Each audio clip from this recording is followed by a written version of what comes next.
Button. Magic button. Here we go. We're live. We can't swear anymore. We can't say any nasty things about everyone. Welcome to the pre-show. Welcome to the pre-show. It's 17 minutes before the real show. We can have 17 minutes of fun. Hi everyone. We're just testing things out. Let's do audio, starting with Mr. Berg, top left. Hello, hello. 1, 2, 3, testing. Looks good, my end. Chatties, let me know. Go down below me and below you, Andrew. You try your audio. Yep. Can everyone hear me? Looks good, my end. Just do a bit of a pop sound for me. Go pop. Pop. Pop. Yeah, you're good. And Andrew down below me. Darren, sorry, down below me. What am I saying, Andrew below me? Can you 1, 2, 3, 4? Can you all hear me? Yeah, you're good this week, so that's all good. So let us know in the chat if you can hear us all. We should all do our little audio checks. Okay, now.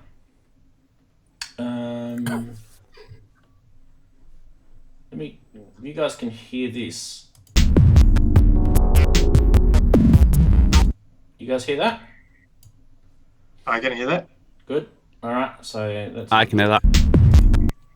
That's a little sneak preview coming up later. The good thing about this is I can go out the room and still hear what you're talking about.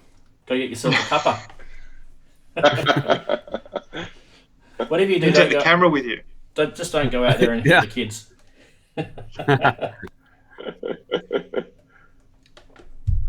All right. Everything sounds good according to Triple Eat Berg. Awesome. Just having a look at the chatties. All right, let's see if we've got some chatties happening here. I don't know if I like that. That's kind of scrolled up.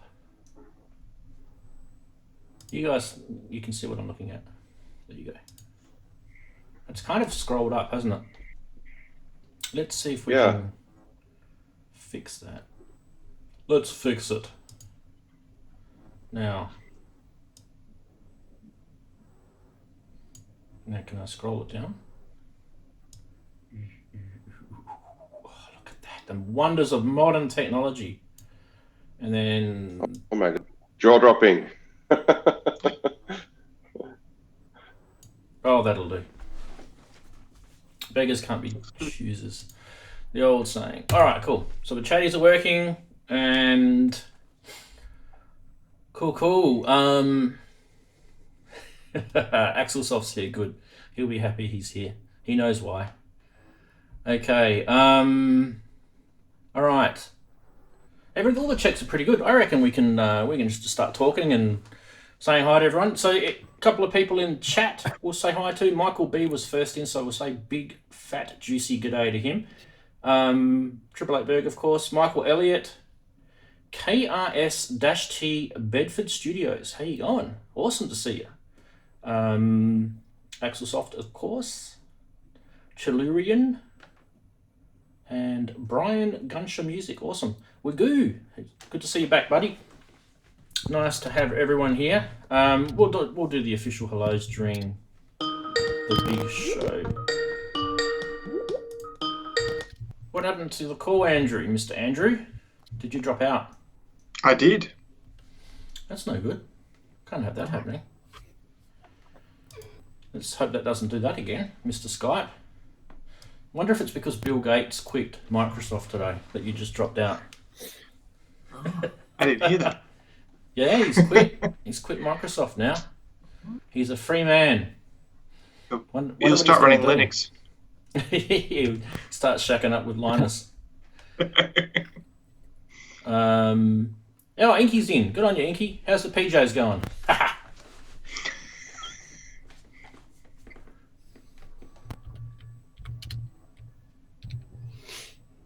And I think, so I don't know if Inky kind of got it right, but I don't think your daylight saving starts until next week in Europe. Is that right, Berg? I think it's next week, isn't it? Yeah, March, end of March. Yeah, we're in March. Last time End I of. checked. Oh dear. End of March. So it might be the week after even. I think Inky was a bit early on that. But yeah, check your local. Don't forget, guys, when you're in the UK and places that have daylight savings in Europe. I don't know, Berg, does it have daylight savings up your way, or do they not worry about it up in Sweden? Oh, we've lost his audio. We've lost your audio, mate. What'd you do?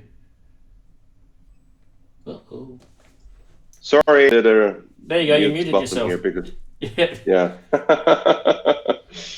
Yeah, I don't know what we were talking about. Daylight savings. Yeah, I mean it's next week, I think, here in Sweden. Okay. And it's not really a big thing here. I mean, everybody's used to it. But I kind of liked it when I lived in Malaysia because they didn't use that at all. Yeah, so we don't it was use never it an here. issue, right? Yeah. Yeah. It doesn't really make any sense, right? So both me and Andrew live on opposite corners of Australia, and both of our states we don't have daylight savings, but the rest of Australia does. So it is really, weird. really, really stupid. And the rest of Australia doesn't. They don't need to have it. It's just stupid. Yeah. They're just worried about their curtains fading or whatever it is.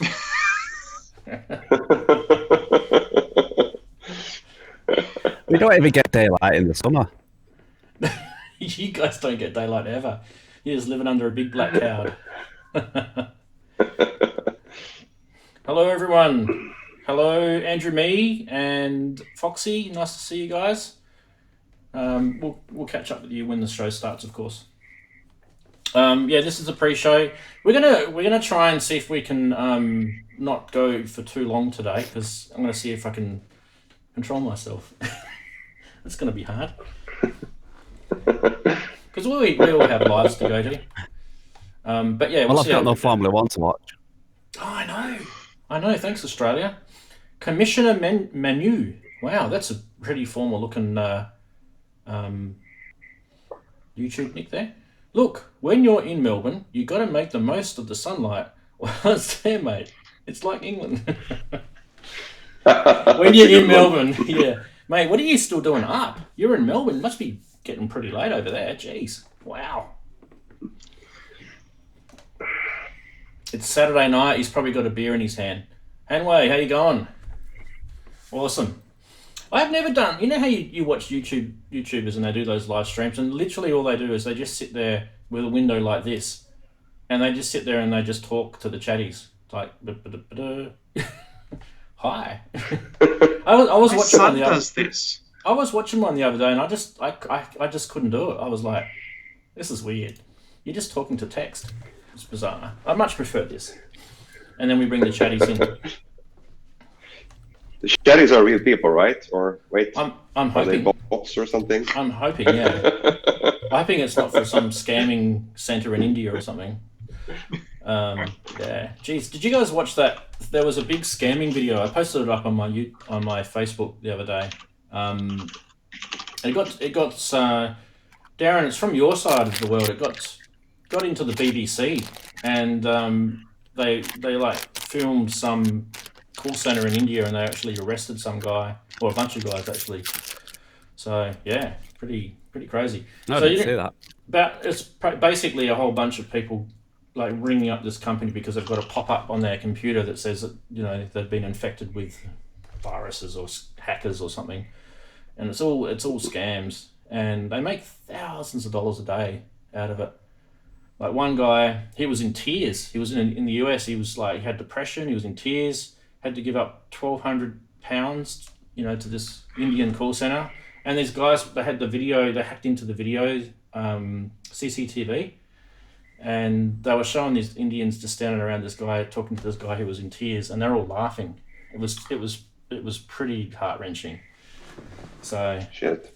I should link it in. Wow. It's good. It's good viewing, especially the fact that they caught this guy a couple of days after the BBC thing went live. So yeah, but yeah, but we're not going to be talking about scammers today. We're going to be talking about locking ourselves into our studios. What's the difference then, mate? Scamming ourselves. Oh dear. So yeah, so we're a couple of minutes before the show starts. This is just a pre-show for all of you who have just joined us. But thank you for joining us. Please hold on to your... Go and get a coffee or a beer or a Coke, or I don't know, whatever you guys want to get. I've got a water. There you go. Look at that. I'm drinking water Coffee right now. in a Coffee. glass. There you go. Cool. Didn't see... Oh, we got some hot drinks and cold drinks. Good to see. Yeah. Hello to Wild Knights Multimedia and Communication. And he's saying hi to you, Berg. So he might know you. Yeah, awesome. Hello. Sonic Neutronic, good to see you again. Yeah. So bringing some of the people over, it's awesome. Water, crikey, yes. Crikey. You can see my crikey sign. There it is. Right at the back there. Crikey. You see that, Andrew? I can. I live close enough to Steve Irwin Way. Crikey! Oh, covering up the... Just a quick story on that, if we've got enough time. Yeah. When I was in LA, they took me to the Outback Steakhouse, and when you walk in, they actually go crikey at you, and it's quite disturbing. And they all laughed at me. Was that because you didn't say crikey back? Yeah, because I was cringing. Oh, brilliant. LA Steakhouse. Is that in Brizzy? Oh, no, it was when I was in... When you're in LA? LA for NAMM. And, interesting. Yeah, it's interesting how they treat... I mean, like, when Americans come over here, we don't sort of go... We don't sort of, like, wait and start doing... God save them. No, we don't sort of do that, but, yeah, they kind of treat us, do you guys have kangaroos in your backyard hopping down your street? And we're like, not really. Yeah, but it's also good to tease them with the, vicious animals. Oh, yeah, the drop bears and the bunyips. Yeah, and hoop snakes. Yeah, no, yes, we could do those. Yeah. But yeah, I don't know if they'd believe us anymore though. I used to live in the central part of Australia many years ago, and we were at a bar and we had all these tourists there, and I literally had them panicking because I told them about the bunyips, and the bar was literally across the road from this river, and I said, this is where they come at night. They come into the river and then they actually jump into trees and they wait for you guys to walk home when it's really dark, because the council will turn all the street lights off after midnight, and that's when they come out. And these guys were like, "Can you walk us home? Oh my God, this place is everything's gonna kill us here." It's like the worst part is if they go up to another Australian and ask them, they'll go, "Oh yeah, mate," Yeah, they just believe you. John Cuba, how you going? Awesome. Okay, we're about 4 minutes away. Yeah, so for those who have joined us, we are just about to hit the main show. Stick around. We have a really cool topic, I think. I think we should talk about this. I think it's been definitely in our thoughts. We've all been thinking, what are we going to do when the government says, right, you guys can't go out anymore. You're going to be stuck in home. Well, all of us synth heads were like, we'll just do what we do every day. Just stay in our studio, punch out some tunes. But yeah, it'll be good to talk about it, and I'm hoping you guys in chatties can come up with some cool ideas. Yeah, 888 Bergs on the bunyip topic. People are talking about Home and Away. I'm a cringe show. Please don't talk about that show. That is like the worst. What's the word? Representation of Australia you could ever have. They always say no like this. No. Andrew knows what I'm talking about. No. Like, it's like some microcosm in Australia that doesn't know how to say no properly. Yes. All right. Why don't we start a little bit earlier? Hey, why don't we do that? Okay, let's do this. Here we go. Do it. Let's do it.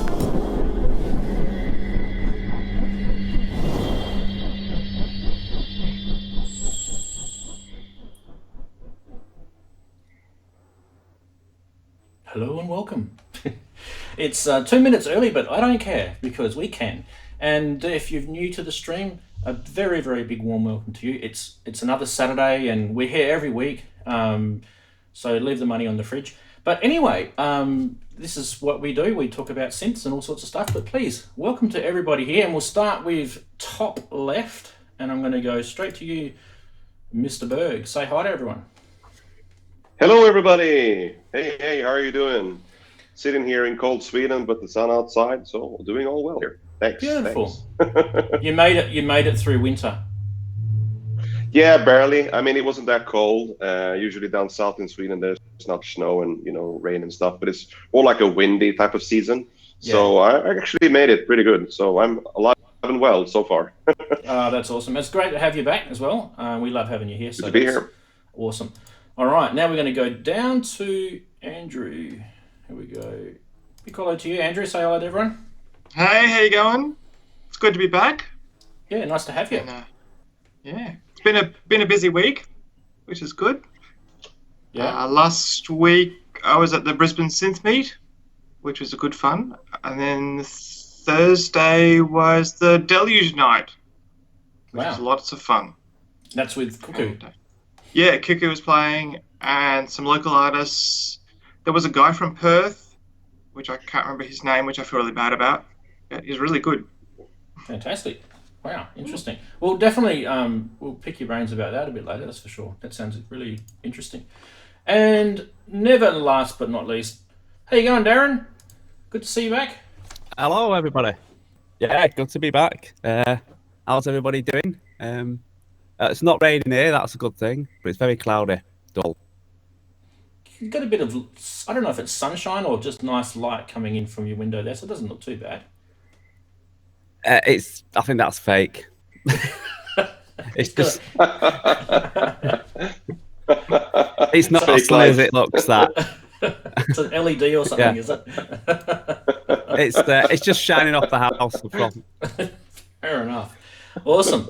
And we should also say a big hi to our chatties. So there's going to be a big, massive, long list again, like we always have, but I never, ever fold it unless my scrolling goes great. So we'll start with Michael B. How you going? 888 Berg, Michael Elliott, KRST Bedford Studios, and where else? We've got Axelsoft Music, Tellurian, Brian Gunsher Music, Wagyu, Inky's in the chat. Yeah, watch out, everyone. Inky's in the chat. Where else we got? Jeez, lots of people. Andrew, me. That's me. That's you. Yeah. I'm just reading. Foxy Nirvana. Sorry. Commissioner Manu. That's awesome, that Nick. Hanway Wiesner. Jeez. What else? I'm probably missing people. Sonic Neutronic. If I missed anyone, just throw your synth at the screen, as I say each week. I'm probably going to miss a few. John Cuba's there. And scrolling. Jeez, it's scrolling forever. Wow. It's really, really great. It's actually just blows my mind. And this is just something that you probably hear all the time YouTubers say, but it is actually really phenomenal that there's all these people who jump on and want to be part of this. It's awesome. Wild Nights Multimedia and Communication. I think I said hello to you before, but anyway, there we go. Back if you jumped in. ASIO Head, good to see you, buddy. This time you're in my chat. You like that. Awesome. Okay, so what's the topic this week? Well, as it says on the stream, we're going to be talking about home studios, and I mean this is a really very vague topic, but I think it's topical because there's countries in lockdown, there's countries who have just been through lockdown, there's countries about to go into lockdown, so we don't even know where we're at. Our country looks like it's going berserk about it at the moment, and it's all around this coronavirus or COVID-19, if you want to get technical. And yeah, I mean, we're going to have a interesting time, but all of us synth heads will probably just go, well, we'll just stick in our studio and just punch out some tunes. But on that sort of topic, I thought maybe we would, kind of travel down that sort of topic. I don't think it's something that we all enjoy talking about. So we'll keep it as loose as you like. And but before we do that, we're going to get stuck into our regular segments. And I promise you this week is actually going to be pretty awesome, because there's a person in the chat room who's helped me immensely this week. Let's start off with funny side, or not so funny side. But we'll try our best to try and hopefully give you a little bit of a grin on your face. Now, I just thought, well, considering this is the topic of this week's show, this is what we'd come up with first. In order to prevent the spread of the coronavirus, I'll be going to self-quarantine. Look at that. Imagine if you were in self-quarantine with all those synths. What are you, Jupiter 8, Elka Synthex, there's a Mini Moog there. Jeez, Prophet 5. Wow, some awesome. There's a Juno. There's a couple of Junos, actually. So that'd be pretty good. I can use ARP 2600 in the corner. I think there might even be a VCS3 or an AKS Synthy or something like that, just sort of on the edge. But yeah, that'd be pretty cool. So yeah, what do you guys think about going into lockdown with those synths? Would that be pretty cool? You could spend most of your time repairing. No one's gonna say no to that, are they? Yeah. Nope. Yeah. All right. Okay. Let's release the weirdness that Xils-labs has provided me this week. So this is Xils-labs come up with some memes for me. So this is apparently what my channel should be sponsored by, MasterCard, because I've maxed mine out. I'm guessing that's what it means. I like that. He's come up with all these, so well done, mate, for that. Thanks very much. It's awesome. So there's Ranz's Jam. Ranzy's Jam. That's brilliant. It's pretty cool. It is flawless. He's gone to a lot of effort. Now, Inky, I hope you're watching. With a 10-second delay, you'll like this one.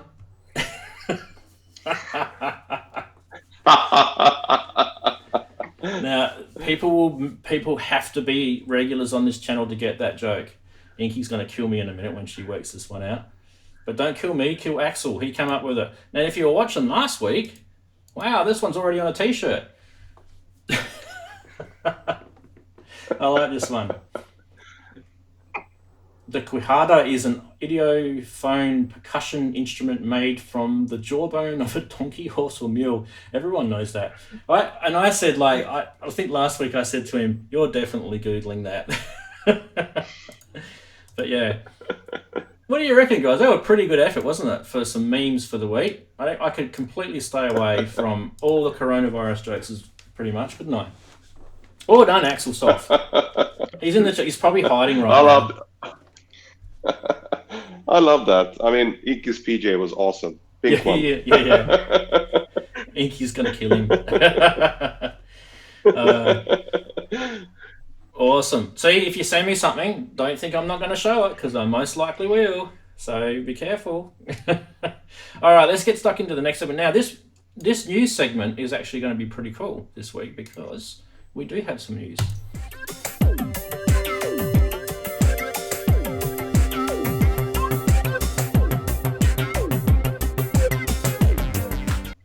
Yeah, I changed the jingle. All right, here we go. First news off the ranks, and I think all of you guys should be pretty... Do you like my graphic? I spent 5 minutes in Photoshop doing this. If you would like to get some free apps for your iPad, you can. Moog. Let's not split hairs about how you pronounce it. Let's just say what we want. There's a Model D iPad app for that, and you can get it for free right now. And Korg have got a K-oscillator app, and you can't really see it that well, but it's on the smaller phone image, and I might see if I can. I've got it on my phone here, so on my iPad here, so I might show you guys a bit. But anything for free is always good. Yeah, I always think that's a pretty cool thing. And they were saying that it's to do with the coronavirus. So I don't know. Is this a marketing ploy? What do you guys think of those free apps? Anyone want to make a comment about it? Oh, Andrew, there we go. Let's show that again. Go. That's the Moog one. Yeah, didn't waste any time. No, I saw that come through on my feeds today and downloaded both. Oh, you got the Good Korg fun. one as well? Yeah? Yeah. So, hang on. So, I've had about 5 minutes with them, Yep. and I haven't had a chance to do anything else with them yet. I just installed mine like literally just before the stream. So, there you go. Yeah. Okay. What they say, it's purposely because of everyone's locked in. So Yeah, good timing. I don't know whether that's a good thing or a bad thing. Now, where's the Chaos Oscillator one? Let's get that up. We might as well show you guys if you haven't seen it. Guys. Okay. Shall I allow it? Yeah, I'll allow it. There you go. It does kind of look like the photo, doesn't it? To me, it's not really like the best looking. Let's see if we can get this better for you guys. This is an iPad Pro, so it's a pretty big screen. But yeah, touch the pad. Inky, touch the pink. Touch the pad. There you go. I'll probably turn that up a little bit, couldn't I? If I can find it. Turn it up to full volume. There you go, you guys can hear it.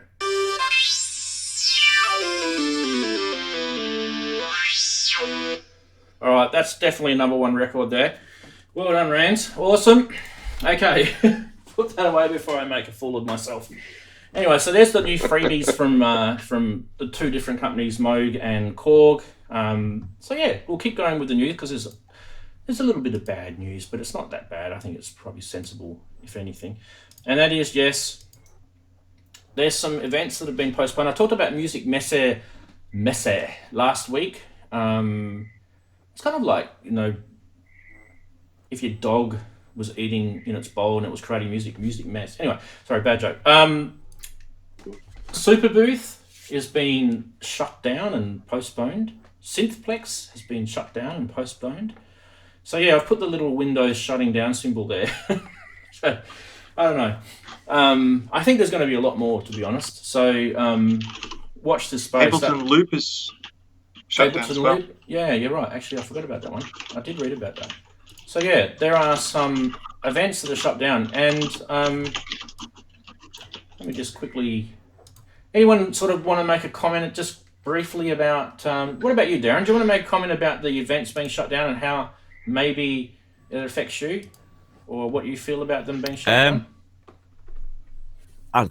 It's inevitable, I think. I think pretty much everything's going down. I mean, I think they're going to make an announcement this week that we're going to shut down any, like the other countries have been following with indoor events. Anyone over 100, they're not going to be of it. You're not going to be able to do it. And the sporting events are shutting down, even though they've shut down because of the actual sporting, like the FAA and all that, decided to shut down.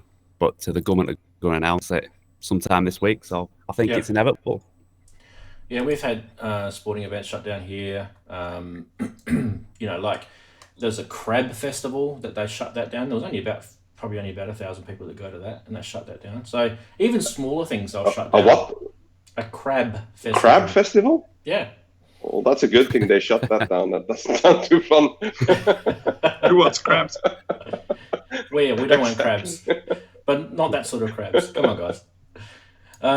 Okay, so there's a little bit more news, which is kind of just a carry on from last week, and that is that yes, there's more that they've sneaked out about this Polyend tracker, and I'm really, really going to be following this closely. So if you guys are sick of it, bad luck. You're going to be hearing about it more on my channel. Let me just play the video that they've released because it's worth playing again. Okay, here we go.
go. Cancel. There we go. Where has everybody gone? We've all disappeared. There we go.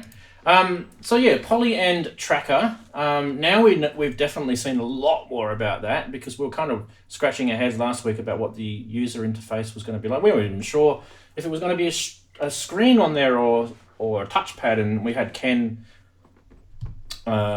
Flux with it telling us it was definitely a screen. So we're kind of finding little bits about this out as the weeks progress, aren't we? So I'll start with you, Berg. Have you seen this much about this? And if you have, what are your thoughts? Yeah, so I'm really interested about this. I mean, a couple of thoughts. Not sure if this is official yet, but first and foremost, is this going to be poly-end type of money? You know, $1,000 and above, right? What's the cost going to be? And also, do we know if it's battery powered, right? Because I could see myself getting one of these just for the granular synthesis part of things, right? Because I've been eyeing the GR1 or whatever it's called from Tasty Chips, I think they're called. Yep. But I think that's been a little bit, yeah, exactly. It's a little bit, one trick pony, just the granular synthesis only in one big box. That's like above $1,000. Yep. But if this one, has the poly-end tracker and a lot of other features and also the sound engine, right? To me, that makes a lot of sense as a portable jamming device and also as a use case for granular synthesis, because I don't really have anything in my studio except for the Morphogene that I have in my modular that I'm planning to let go because it's a little bit too messy in my opinion. The UI, I don't really like it too much. So I need to find something to replace the granular synthesis part of things. And this could be one option for me. So I'm really, excited and following this closely. Looking forward to it. Yeah, I think the granular side of it actually looked very intuitive.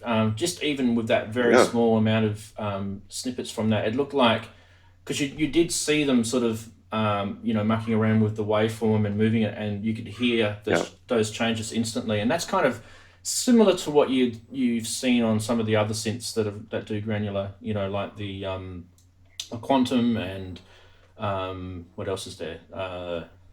The Asius? The GR1, right? Yeah. What's that one called? The one Asio synth or something? Anyway, forget the other one. Having a mental blank. But anyway, yeah. So the whole granular side does look really cool. The big question for me is, does it sample? Is it just a sample player, or does it actually sample? And I don't think anyone's answered that one yet. So, Berg, you've got, is it a battery power thing? I think they did mention something about it being mobile, whether that meant it actually had a battery in it or not. It would be kind of amiss of them to say that and not actually have a battery in it. So I think they're kind of alluding that. I definitely loved that whole Amiga a tracker approach to the sequencing. And if you've never ever done or used a mod tracker before, I grew up with them. So if you've never ever used one before, this is going to be a really good brand new experience for you. I've just got to get Andrew. Sorry, he's just dropped back in again. Sorry about that. Andrew, sorry, you're back. Yay. I'm back. Sorry. Sorry about that, guys. So I was just saying, Andrew, if we were talking about the tracker and we were talking about the mod tracker side of it from, back in the Amiga days. And if someone who's kind of young and new to the music scene, if they've never ever sequenced with a tracker before, this is going to be kind of a new thing for them. And I actually think it'll be a cool thing for them because it's different to, step sequencing. It's different to, arrangement sequencing. It's different. It's a different form of sequencing altogether. And I reckon people will like it because you can have your multiple tracks, but at the same time you can have multiple samples in each track popping in and popping out. It's a cool thing. And I used to get, I don't know if you guys remember, when you had Amigas, right? And they had four voices. They had two on the left and two on the right, I think, was it? 4 voices in total? Yeah, that's correct. And you used to listen to some of those mods that they used to make on those trackers, and that sounded like there was a lot more than 4 voices coming out of those things. They used to make those things really, really, quite full sounding, and because you've got that ability to do that with a tracker, this poly-end, you'll be able to do the same tricks with it because it's based on the same theory, and it's got a lot more voices. So do you imagine how big and beefy that thing's going to be? It's going to be huge. So yeah, pretty exciting. Andrew, did you want to have any comments about that one? Yeah, It's like the old fast track. I remember trying to collect lots of mods before MP3s came out, and I think it'd be really cool. I think there's the Nerd sequencer as well that does tracking. So it's almost like making a whole comeback. There's two things doing that. Yeah, it is coming back. Yeah, I think it'd be really good. That whole retro computing. Yeah. Yeah. What about you, Darren? What do you think of that? If you're still around. How are you, Steve? Cool. I'm still around. I only just got into the tracker type sequencing right at the end of the Amiga's life and everything, so I wasn't that well up on it. So it'd be good to sort of like get back to that type of thing. Like say, it's a complete different take on how we all sequence stuff now. So okay. And I mean, on the granular side, what do you think of that? The sampling and the granular side. Yeah, I mean, I like I say, I spend sort of half in the box and half out. So the granular stuff I sort of do in the box, but it'd be cool to have one. I know Big were talking about the GR1 because I was looking at that at one point. Yeah. But like you said, it's just one big box just for granular synthesis, and it's like that's it, and it's about 800 quid. So, does anyone in the chat know how much has it been leaked? How much is this tracker from PolyN going to be? It'd be nice if anyone's got any sort of under the table sort of info they could share with us. Because I don't get sponsored by anyone. This show is completely free, and I do it for love. So no one's tapping me on the shoulder and going, "Oi," So if you know something, let us know in the chat. Don't be scared. No one's watching. All right. So what we'll do is we'll move on to the next segment, and I've got some really, really good ones this week. You guys will love this. This is our eBay. Well, it's not just eBay anymore. It's also Reverb and yes, it's also the new Behringer Music Tribe site. Yes, you'll definitely be getting there. All right, so let's start off this week with people who absolutely have no idea how to price their eBay listings. So I don't know if you guys know a Korg DW6000 for £800. Not going to happen. Someone in the chat can tell anyone who's wondering why that is, and how much they really should be for. But yeah, funnily enough, all you got to do when you set your listing on eBay is just don't be an idiot. Don't try and get something that you think it's worth. Just go and find out how much the sold listings are. It's pretty easy. Just click a button, do a search. But yeah, wow, that one's definitely borderline scamming. Next one we got. Now this one is good. This one is a real scam. So Akai MPC 4000. Now there's nothing wrong with an Akai MPC 4000 drum machine. But notice the EX++. So someone's kind of saying this is really... It looks to me like they're saying this is excellent condition. Excellent, plus, like really, high-end plus condition. But you should always read the fine prints when you're looking at eBay listings. Like the fact that he's got a bug where the liquid crystal has burnt out and the character's not visible. By the way... Pad 9 doesn't react. Oh my god. And it's also difficult to open and close the CD drive. So, my. $733. I don't know. But even from that image, the screen looks burnt out. It does. It did say it was burnt out too, doesn't it? And you can see just below the thumbnails, he does a close up of the screen, and it's shocking. Dear. It probably just doesn't work. The whole thing is probably completely wrong. All right, moving right along. We've got the Music Tribe site, which is trying to take over eBay and Reverb, and let's just copy everything. So if this is the absolute rubbish that people are going to be posting on here, I don't think this is off to a terribly good start. So someone's put a picture up of about 30 or 40 guitars, maybe more, and probably the same amount of guitar amps. And then if you read it, it's like, no, this is not Banana Massa's gazillion dollar collection where he has 400 guitars and 400 amps, but this is a collection of 57 guitars and 6 and 7 amps, and I'm seeking a single buyer. And he's put a listing price of $15,000 on there. So yeah, and then he says below, please no scammers or low ballers. You know, there's karma's a bitch. That's all I'm gonna say. Karma's a bitch. What do you guys think of that? That is crazy. Oh dear. I've got one more. This one's on Reverb. Has anyone heard of a Stilfen S900 version 2? I have certainly never heard of it. Unfortunately for me, whenever I visit Reverb, it puts it into Australian dollars. I probably could get that changed, but I'll just do a quick calculation change for you guys. 12,000 Aussie dollars. What is it, about 0.7 US, somewhere in there? 8,000, let's say 8,000 US dollars. Just to give you guys a ballpark. So 8,000 US dollars for, I don't even know what it does. It looks very, very bizarre, that layout. Don't even know what the pre-jets are on the front. Is that the Italian S900? That's pretty rare, I think. It's very rare. But yeah, like what does it do? I think it's a monosynth from the 70s or something like that. Yeah. It's I'm pretty sure it's a monosynth. But yeah, $8,000 for a rare monosynth. I don't know. Remember what I say, sometimes it's not a scam, the things that I show. Sometimes it's purely just someone asking for a little bit too much. Maybe they're just, crossing their fingers and hoping that someone might buy it. I don't know.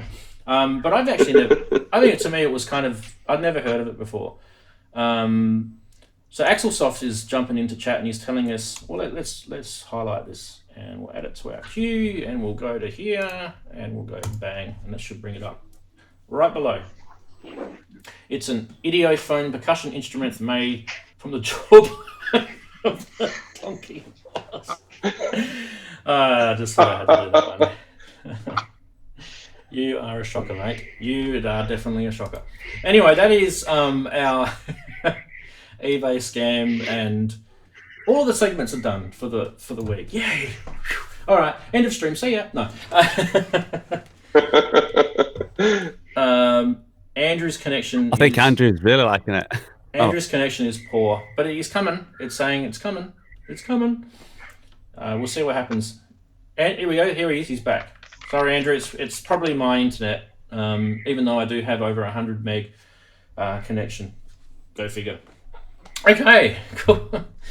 All right, let's get stuck into the rest of the show. I don't know, maybe we'll start with you, Mr. Berg. Let's talk about lockdown and what you're going to do, and your thoughts about this whole thing with home studios, and have you got any advice? There we go. He's gone and got himself a Corona beer. Great start. This is where I'm starting, right? I mean, for lockdown, for me, it's like, what's the difference? During weekends, I spend my time in the studio, and I'm going to continue doing that.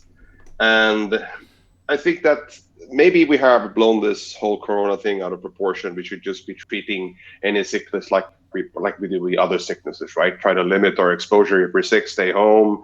Make sure you don't interact with other people. And I think that having this social distancing makes a lot of sense, given there's a lot of people like the elderly and people with other sicknesses that are more prone to, being in the risk zone, right? So it makes a lot of sense. And for me, having a good reason of staying in the studio, it's actually a good thing for me, because then I know, okay, I won't be going out, I won't be going to concerts, I won't be going to, big like super booths and whatnot, so I'm going to stay home and make music instead. Maybe for me, this could turn into a positive thing, right? So I can spend more focused time and make music. And that's sort of kind of what I'm planning to do, really. So from trying to turn a negative thing, even though that is a lot of people suffering out there, into a positive vibe for yourself, I think is a good thing here. And I kind of, enjoy sitting in the studio and making my tunes and beats and whatnot. So I think I'm going to be a happy camper, unless I get sick, of course. Yeah, we don't want to wish that on anyone. So while we're here, you've got a few new additions to your studio. If I've been following you rightly on social media, I believe you've now got the Akai Force. That's correct. Yes, down here on the right. I don't know if it's visible. Let me turn my we can screen see. here a little bit. This one, yeah. So this is a pretty new addition, right? Then it's forcing me, no pun intended, to change my workflow quite significantly. So I think, having some time and just working with this one standalone is what I'm going to, try to focus on and try to bring all the different bits and pieces into having this as the heart of the studio, right? So this is one of the things that I'm going to be focusing on. And also one second edition that I have probably not visible here is the Redbox Erebus version 3, the V3. I used to have the V1 back in the day when I lived in Malaysia, and I sold it, and I miss it a lot. So, having the opportunity to get this one back is a real, upside for me. And I actually got rid of the Make Noise Zero Coast to fund this one. So it's a kind of, sad thing to see the Make Noise go, but I have a pretty extensive and, big modular, so I'll probably do fine without it. Yeah, great. Awesome. Yeah. And obviously, being part of this, group, that Inky is also in the chat. She's also got a Akai Force too. So, Berg, I'm sure if you connect up with Inky, you can always pick her brain if you're after some tips, being new at it. So, which is always cool. That's one of the cool things about being part of, groups with people. We can always share the love. So yeah, now let's go down to Darren. Darren, what about your thoughts on the same topic and same sort of reaction from you?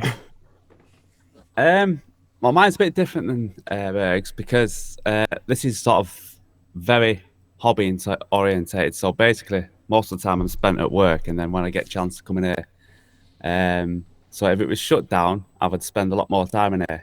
Having said that, I do have asthma, so I have to be careful anyway. So I don't know. It won't bother me if we have to stay in here because I can stay in here all day anyway. So yeah, I don't know. I'll have to see what happens, I think.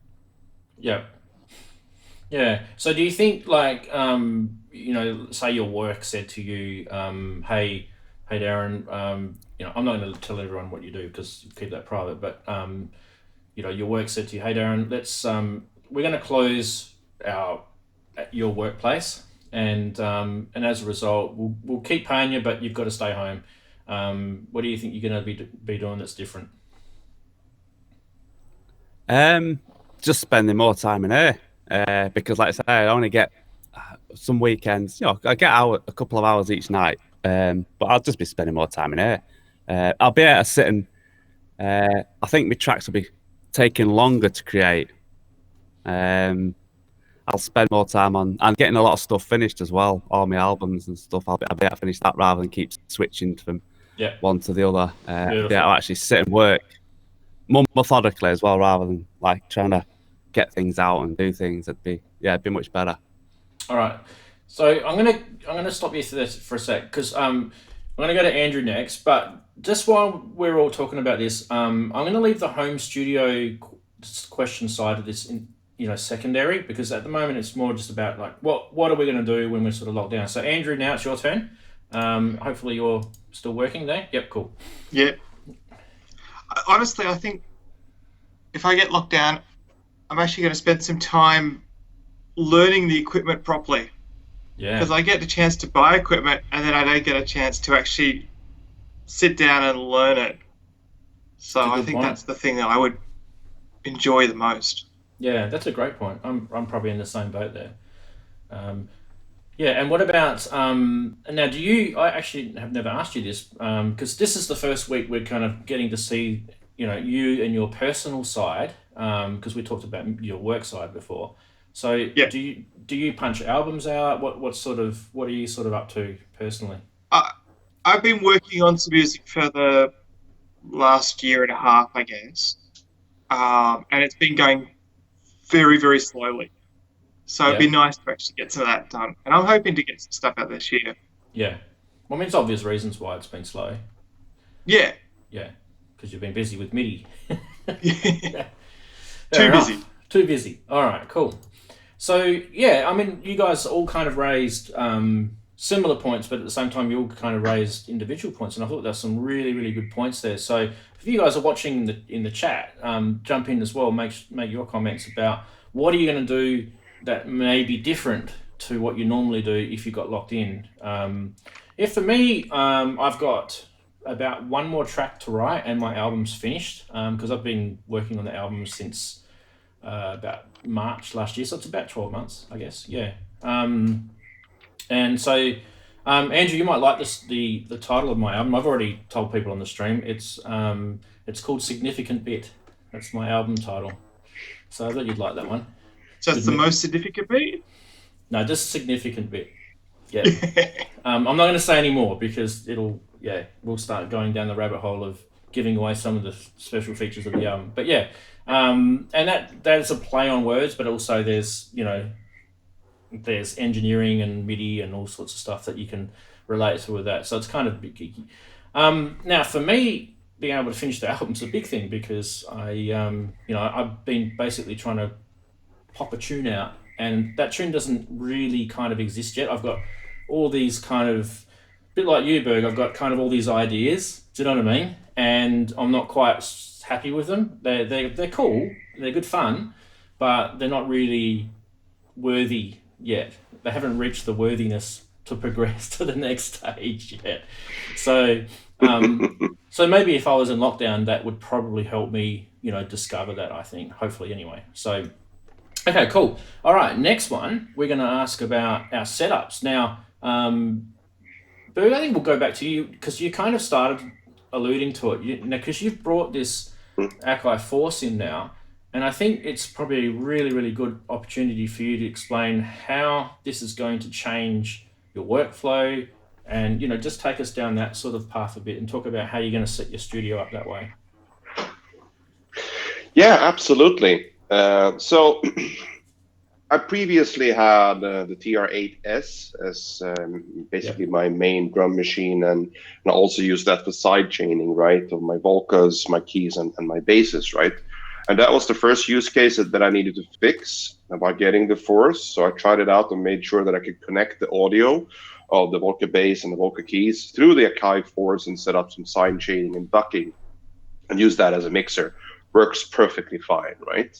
So that means that I have that part sorted out. The biggest thing that I would be missing from the TS.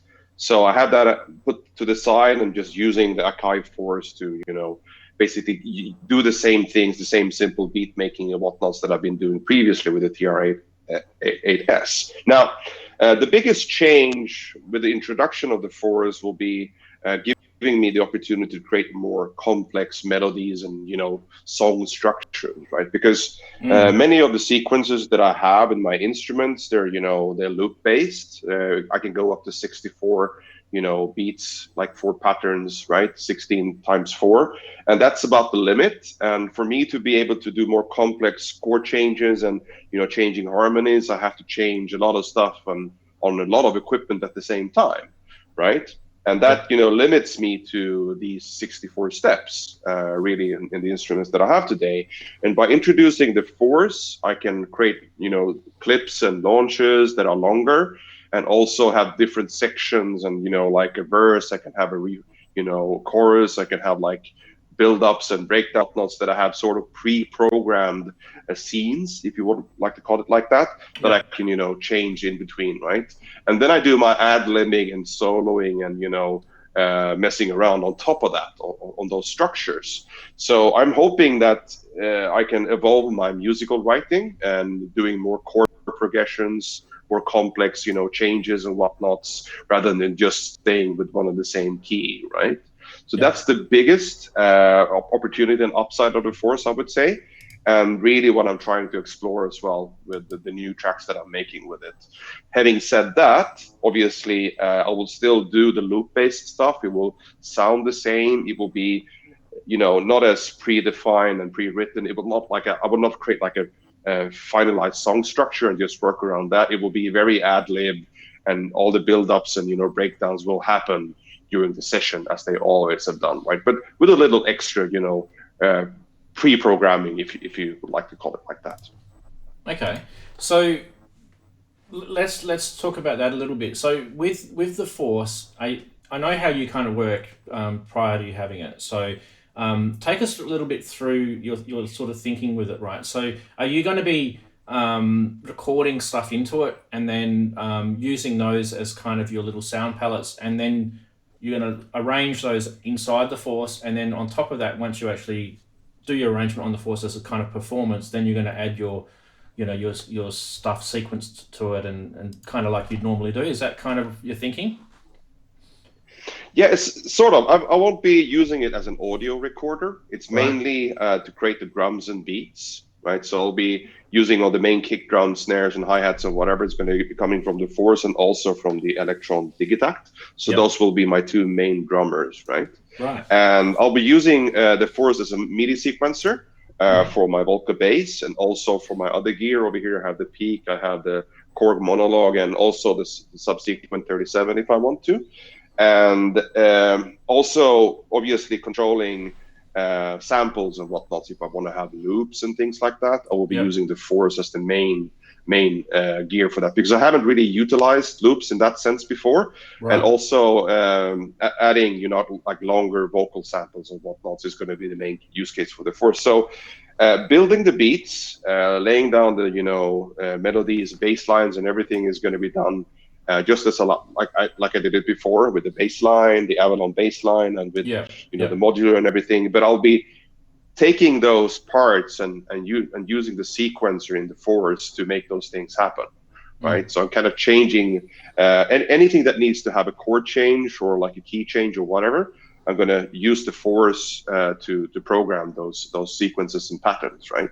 So like a melody that I create in the Erebus, I'll just take that and use MIDI sequencing to make that happen, rather than just having a loop-based sequencer that just repeats by itself when I punch in and out from another part in my studio, right? So it's change is pretty significant for me, because the Force has a different type of UI with the touchscreen and everything. So for me, it's a quite big hurdle to get to a point where I feel comfortable and actually get to a point where I can quickly get to the result that I'm looking for. So that's still something that I'm struggling with. I'm trying to work and change my workflow into a method that actually works with the Force as the centerpiece.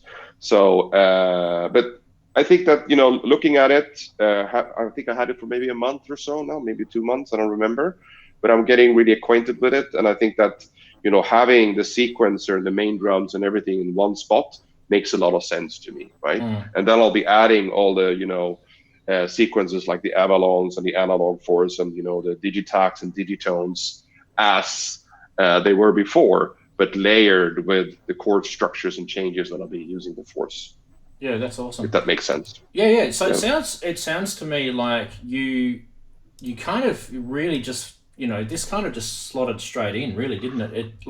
It was like it was like an upgrade to what you had before with the TR-8S. So yeah, and the fact that now you've got that ability to have those, those extra sequences, with the MPC Live and the Force, they share very similar sort of UI, where you can go from one sequence and you can just go next sequence, and that's where you can program in your chord progressions and changes, and you can literally sort of jump between sequences backwards and forwards. It's actually, I can see this being really, really big for you anyway. So that's awesome, man.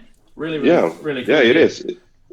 We'll be watching, it is, and watching that. So yeah, I mean, it works just like Ableton Live. Somebody said, I think Inky mentioned that in the chat, right? So I can have like a big grid of different sequences. I can launch them individual or all of them at the same time, right? So it's very easy to go like do a breakdown and then build up and just press one button and all of the new stuff comes in, right? So it's really versatile in that sense.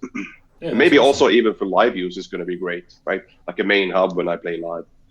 Yeah, awesome. All right, so I have been keeping an eye on chat, which is something that's very rare for me to do. So I've just flagged a few comments as we've been talking. So Inky said, if I got locked in, I would be doing dull day stuff, heaven.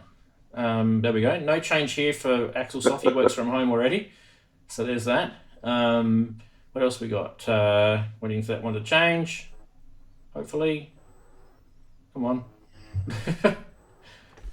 Here we go. Race to get my new audio interface now that they're available, then record my 2 EPs I've been writing, just been planning to record. So commission a menu. Hope that you can get your 2 EPs out, mate. That'd be awesome. So it sounds to me the similar sort of theme is happening. So there we go.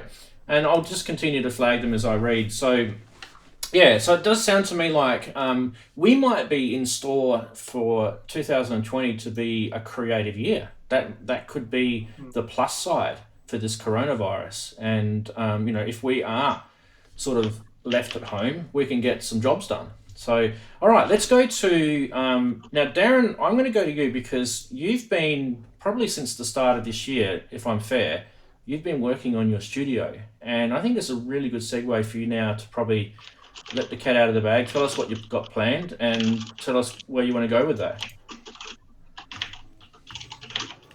Well, I've done a little bit more actually. I've moved the TR8 over to this side.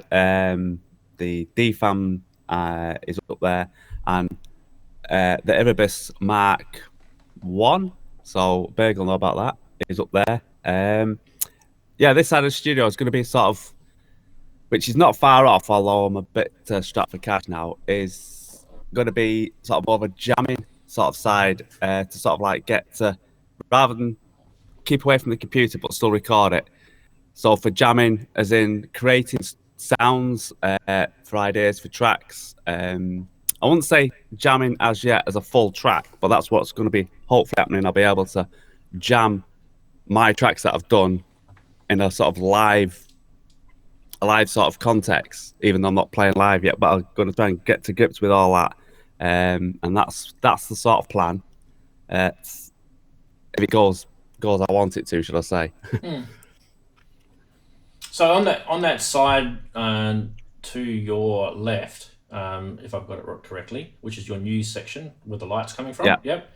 So run us through what you've got over there, because we've kind of all been wondering what you've done. Can you reveal the secrets now? I'll reveal the secrets to a degree. I'll reveal the top half. Let me just. Let's see. Grab the camera. Ooh, here we go. Right. Erebus, there you go, Berg. Dreadbox, Erebus. And you got the deep Yay! Big Sky. Yeah. TR8. And then you've got those new Euro modules. It's not finished. Oh, you got a Ableton push. And then those MIDI controllers that you've been talking about. We probably talk about those again. MIDI Fighter and obviously the Touche, which will be going into here. Yeah. Have I froze? Yeah. No, you're okay. And that's all going to be connected, obviously, to the modular as well. Fantastic. We've never had a close-up of this before. This is good. So all this is going to be linked, which is slowly in the works. Yeah. And also, obviously, the keyboards will be linked into that as well. So I'll have everything will be completely linked. You were talking about the marbles last week, was you? Yeah. It's not a sampler. It's a sample-based time module. It's not actually a sampler, so you can't sample into it. Oh, so it's a player. Yeah. No, it's called a sampler, but what it's just basically is a time-based sort of module, so that it plays with time and the CVs. So on one side where you've got your X, you've got the CV as in like gate and triggers, and on the right-hand side you've got like the pitch CV, and both of them are combined with the deja vu knob, so that you can sort of. How can I explain it? It's sort of, like I say, you don't sample into it; it just samples time as CV. Mm-hmm. Yeah, so it's kind of it's like a little mini, like a mini recorder, and it just gives you a little bit back, very sort of small segments. Is that what you mean? No, yes and no. It has its own clock, so it puts out gates, triggers, quantized, unquantized. But like I say, you can't sample audio or anything like that into it. You don't actually sample into the device. Yeah, I got that. Yeah. Okay, cool, awesome. And I also noticed, because I've got a very keen eye, and I'm sure other people did as well, that you had a couple of Waldorf synths underneath your Erebus on the bottom shelf. You got Yes. Is that the Blofeld and a Pulse? Is that correct? Pulse 2? Blofeld and Pulse 2, yeah. Beautiful. So yeah, Pulse 2's got a beautiful sound as for an analog synth. I've used that on a few tracks, yeah. Yeah, really, really nice, clean, and can be quite grungy as well if you want. But yeah, beautiful, beautiful, awesome. That's awesome, man. And so, we have a think, we'll come back to you a bit later, Darren, but have a think about where we're kind of going with this topic. And the year is, well, we're in the first quarter still just, but, we could really get quite creative this year if we've got the time. Just think about literally, as this is what I'm trying to say, this could be a real big positive for the whole world, especially for us creatives, that we're going to be stuck in our studios. Some of us have got families, we've got to deal with them, but if we're going to be stuck at home, everyone's going to be finding little hobbies to do, and we've already got them. So it's going to be awesome. Andrew, your turn. Tell us your plans. Let the cat out of the bag. Yeah, so I probably work a little bit differently in my studio because I actually work in here for my job. So I find it really odd to try and make music in here, and I try and get away from the computer. So I end up taking the deluge and I'll go out. Like I'll sit in the backyard or whatever. So I actually try and make tracks that way. Yep. And then I'll bring them back and then actually hook in other bits of equipment and try and actually work with that. Okay. And I find that that's a much better way for me to work. The deluge does some really interesting sounds, but it's very limited in some respect. So that's why I then hook it into the other stuff. And just because we're locked down doesn't necessarily mean we're locked down inside. We can be locked in our backyard, or front yard, or down at the park, or if you don't have a backyard, wherever. Yeah, that's right. So does that mean you kind of like to have things that are portable, battery powered stuff? Yeah, very much so. Okay. So as much as I've got stuff in here and it doesn't ever leave the studio, what I end up doing is then sample back into the deluge if I then want to go out. So the other thing too is I work with another guy fairly regularly, and I like just taking stuff to his place because it just opens up a different set of creativity. Right.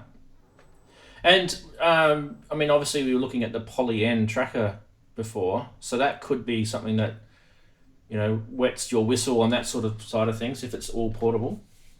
Yeah, look, the problem with the deluge is it's kind of cured my gas. You're right. So I keep looking at things and going, look, it's great, but I can already do most of that, and unless it's got some extra feature that I really like, then I don't bother. And I've actually culled a lot of stuff out of the studio that I just wasn't using. And I found that I could actually get more creative. Right. The less is more thing. So tell us a little bit more about the deluge and kind of your workflow with that. Like, how is that? Why is that sort of ticking all the boxes for you? Because I went looking for a hardware sequencer for ages, and I went through old stuff, new stuff, and I end up setting on the deluge just because it allowed me to do loops of sort of different lengths, and they could be, some could be really super long, some could be really short, and then it then has a song mode, but you don't need to use it. But I could do sampling, I could do basic 2 oscillator synth, 2 FM op synths, and the sampling on it just gets really, really good actually after a while. So I end up doing a lot of stuff with that. And what it can't do, I just, as I said, I go back and I sample it in. And there are much better things that can be done with the stuff behind it. So yeah. And I mean, it's pretty deep, isn't it? In terms of its functionality. Yeah, look, it's a kind of a jack of all trades. Like I've seen people do some really hard and heavy stuff. I've seen people do light stuff. I've seen people do live looping with it. The gig the other night was fantastic because we actually had Ian from Synthstrom, and he was literally playing the waveform editor like a granular synth live. Right. And it was kind of crazy because I've never thought of doing it along that line. So it's got, I haven't reached the bottom of what it can do yet.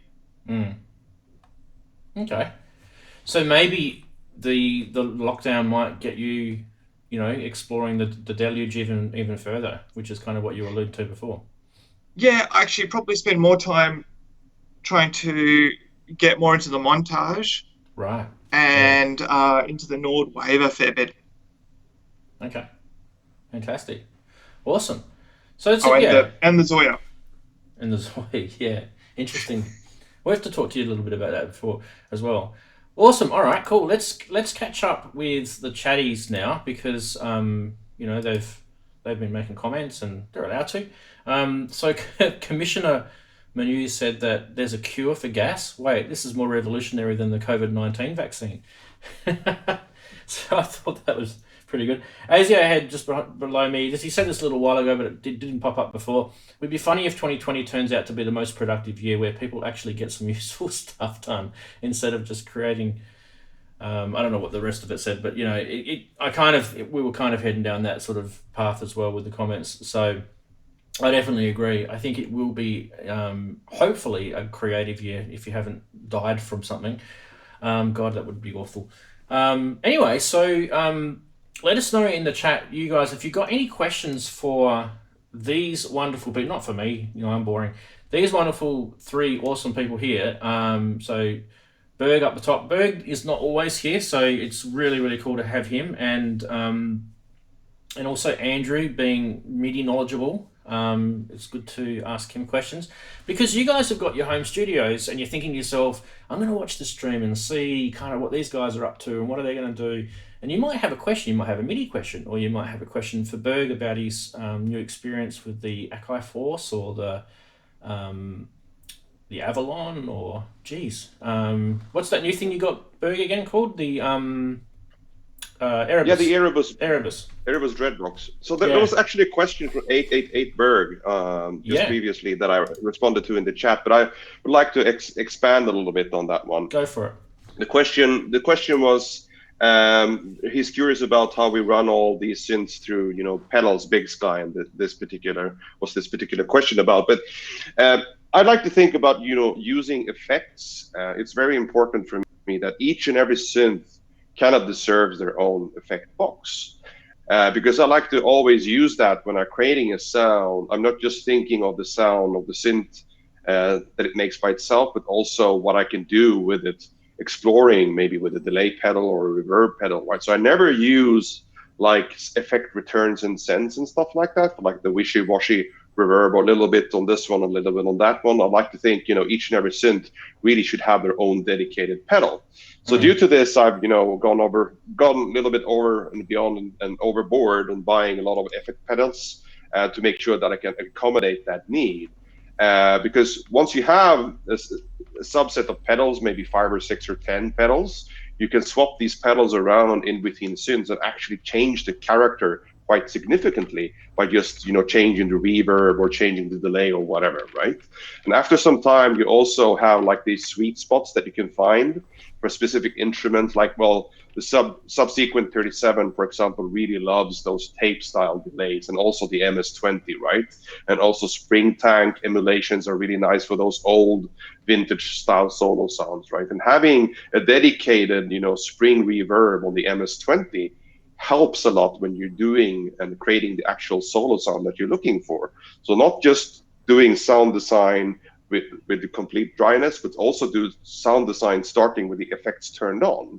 Because if you do it like that, you can explore really weird territories, like pulling the mix knob full wet, for example, and you can create really spacious and weird sounds by just changing the character, not knowing what the original sound sounds like in the synth, but you're working out of the perception of the actual effect box, right, rather than the original sound itself.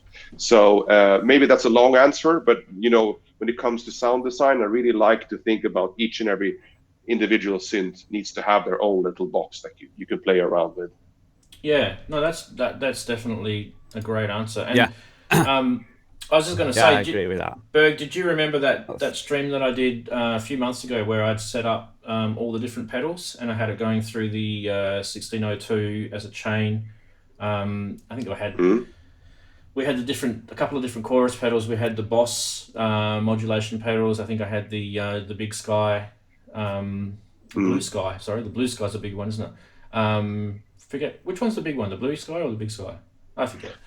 Big Sky is the big one, Blue Sky is the small one. Okay, so yeah, big for big. Yeah, so I've got the big one. So yeah, so that's cool.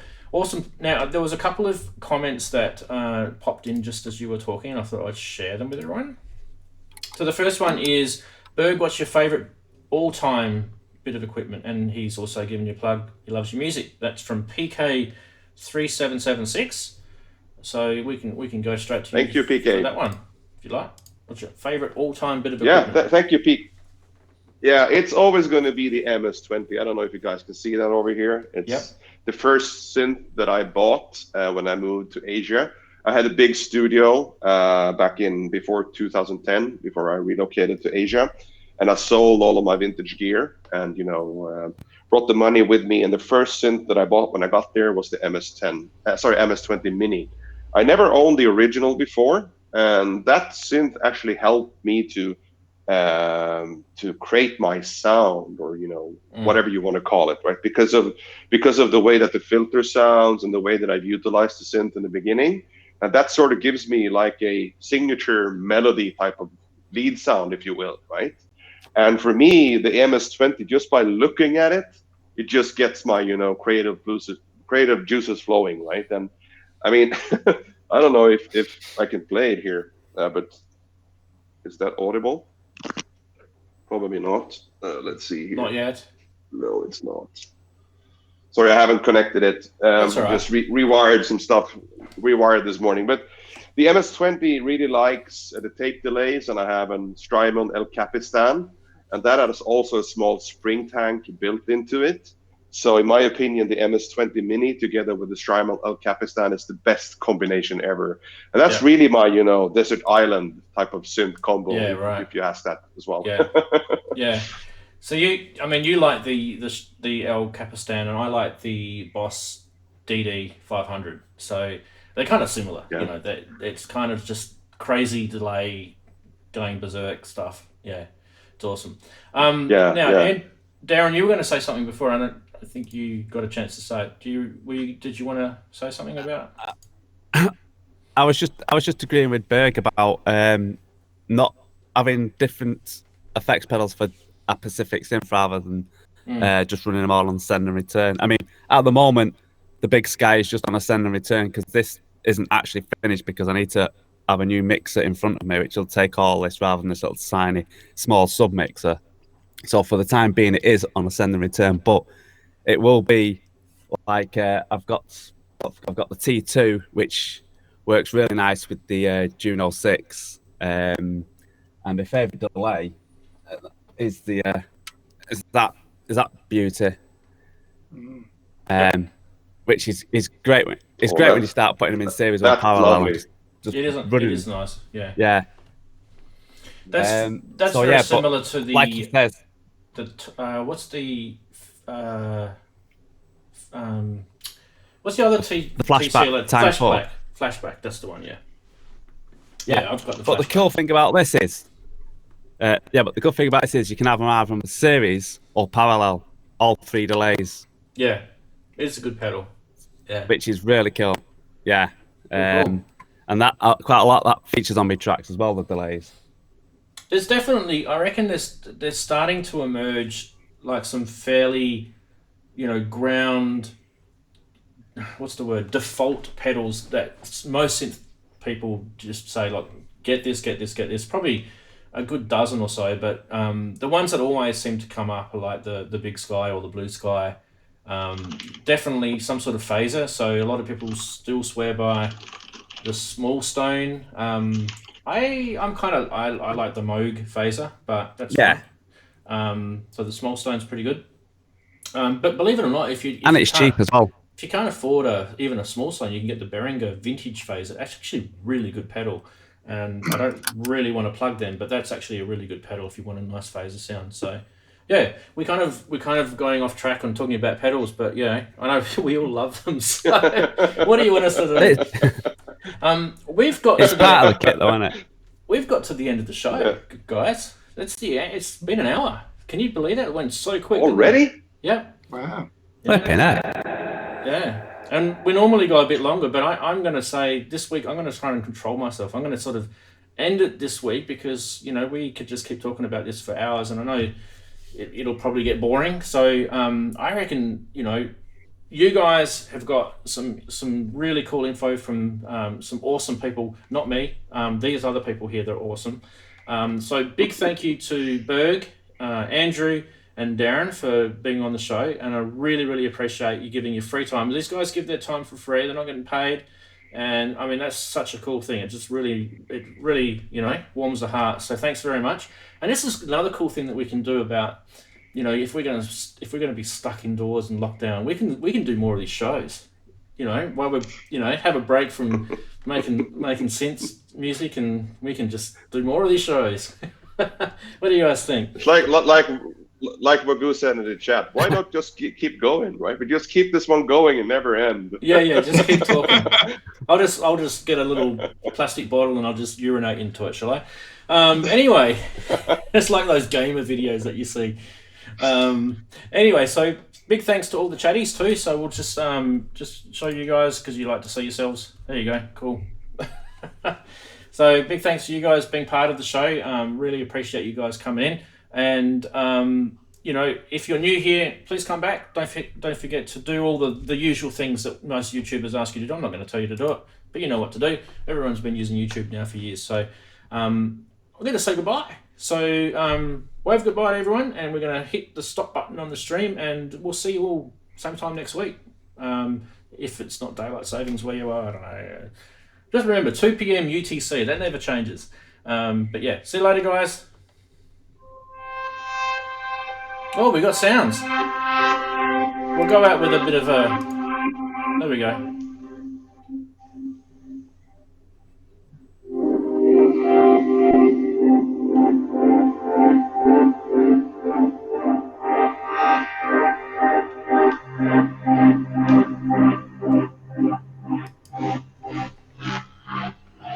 Bye-bye.